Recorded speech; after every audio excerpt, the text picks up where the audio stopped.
all what I would request from you is just be more compassionate and just be more humanitarian in this entire approach.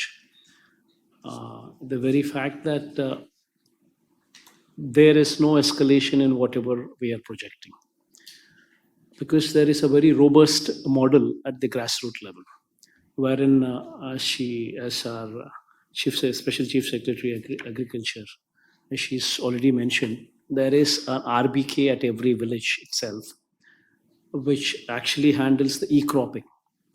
So every acre of land is e-cropped, and social audit is, so it's already displayed for social audit also. And every farmer is given a physical and a digital acknowledgement also on e-cropping. So wherever the damage is taken place, it is clearly mapped with the e-cropping, and also displayed for social audit at the RBK level itself. So this being the situation, so there is no escalation in whatsoever. Whatever is there, it is reality, whatever damage that is taken place. And as our Finance Secretary, Principal Finance Secretary, Mr. Rawat is also pointing out, the SDRF funds have depleted.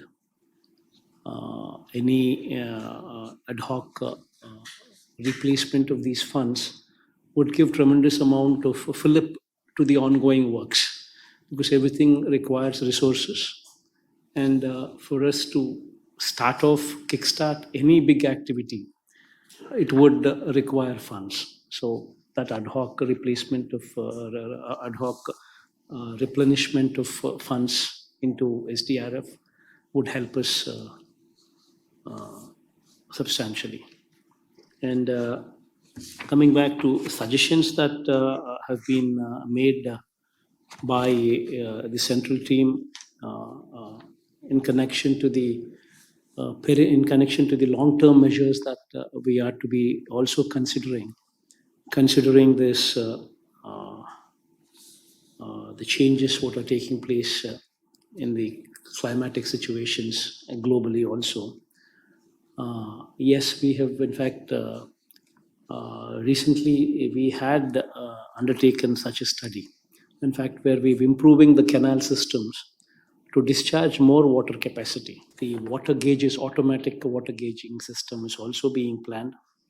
And of course, all these our people with our secretaries, our chief secretaries, special chief secretaries, and all of them will stay in close contact with you and try to evolve a plan wherein maximum support could come through from central government also.